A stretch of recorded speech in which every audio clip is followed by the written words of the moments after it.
क्या वाकई हजारों साल पहले मंदिर इसी वजह से बनाए गए थे? आखिर मंदिर बनाने की वजह क्या रही होगी? हमें क्यों आवश्यकता पड़ी होगी मंदिरों की?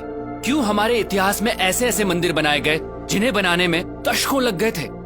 दोस्तों, डिवाइन पावर को और इंटेंसिफाई रूप में पाने के लिए मंदिर बनाए गए। इसे यूं समझिए, जिस तरह साउंड वेव्स को कैच करने के लिए सेलफोन चाहिए, ठीक उसी तरह डिवाइन पावर को उसकी नेचुरल इंटेंसिटी में कैच करने के लिए चाहिए एक पावरफुल टूल, जो है मंदिर। एक तरह से यूं समझिए, कॉस्मिक कनेक्शन के लिए बनाए गए पावरफुल टूल है मंदिर।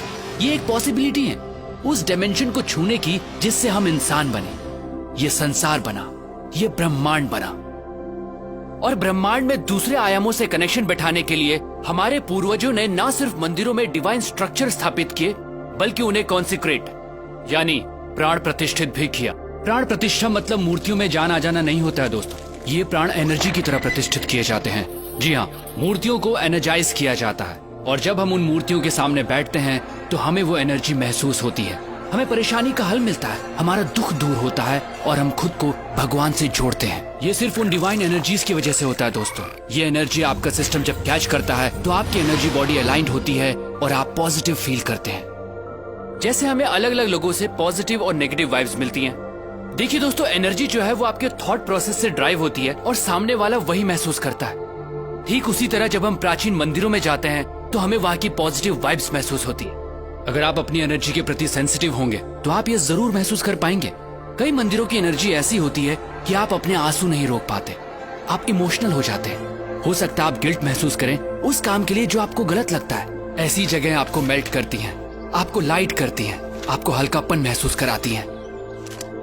दोस्तों, प्राचीन मंदिर ऐसे एनर्जी सेंटर्स थे जो इंसान की डीप ट्रांसफॉर्मेशन के लिए बनाए गए थे। तभी तो मंदिरों में जाने से पहले नहाया जाता था, ताकि आपकी बॉडी उस एनर्जी के लिए और रिसेप्टिव बने।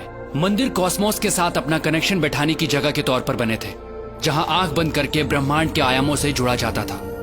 तभी तो आज भी जब हम मंदिर जाते हैं तो कुछ देर आंख बंद करके जरूर बैठते हैं। आप इस दुनिया में कब आए, कब जाएंगे, क्या खाते हैं, क्या कमाते हैं, इससे कोई फर्क नहीं पड़ता। आपको जीवन में कभी न कभी सोर्स ऑफ क्रिएशन से जुड़ने की जरूरत जरूर महसूस होगी। आप उस एनर्जी को महसूस करना चाहेंगे जिससे आप बने हैं। मंदिर उस मार्ग का द्वार है। हम ये नहीं कहते कि सिर्फ मंदिर जाकर ही ये संभव है दोस्तों। अगर आपके घर में मंदिर जैसा एनवायरनमेंट है, कॉन्सिक्रेटेड मूर्ति है, तो आप कॉस्मोस के साथ अपने कनेक्शन को और स्ट्रॉन्ग कर सकते हैं। हमें जितना हो सके इस एनर्जी के पास रहना चाहिए, प्राण प्रतिष्ठित स्थानों पर जाना चाहिए। खासकर 14 साल से कम उम्र वाले बच्चे अगर कॉन्सिक्रेटेड स्पेसेस पर रेगुलरली जाते हैं तो उनकी एडोलेसेंस प्रॉब्लम्स बहुत हद तक अपने आप रिजॉल्व हो जाती हैं। दोस्तों, मंदिर या कहिए कॉन्सिक्रेटेड स्पेसेस उस डायमेंशन से जुड़ने का द्वार है जहां से हमारी उत्पत्ति हुई है। ये एक तरह की टेक्नोलॉजी है जिससे हमारा एनर्जी सिस्टम ऐसे अलाइंड होता है कि हमारा जीवन को देखने का नजरिया ही बदल जाता है। तो अगली बार जब भी किसी मंदिर में जाएं तो वहां की प्राण प्रतिष्ठित मूर्ति और उस कॉन्सिक्रेटेड स्पेस की एनर्जी को अपनी एनर्जी सिस्टम से एक होता जरूर महसूस कीजिएगा। दोस्तों, सनातन धर्म सिर्फ धर्म नहीं है, ये एक सोच है, ये एक साइंस है जिसे हजारों साल पहले इवॉल्व किया गया था, जो इंसान को अपग्रेड करती है और आज भी ये उतनी ही एप्लीकेबल है। दोस्तों, इस मॉडर्न युग में हम बाहरी तौर पर बहुत बदल चुके हैं, लेकिन हमारे अंदर इंसान अब भी वही है और आज भी सनातन प्रैक्टिसेस और साइंस हमें अपग्रेड करने के लिए उतनी ही एप्लीकेबल हैं।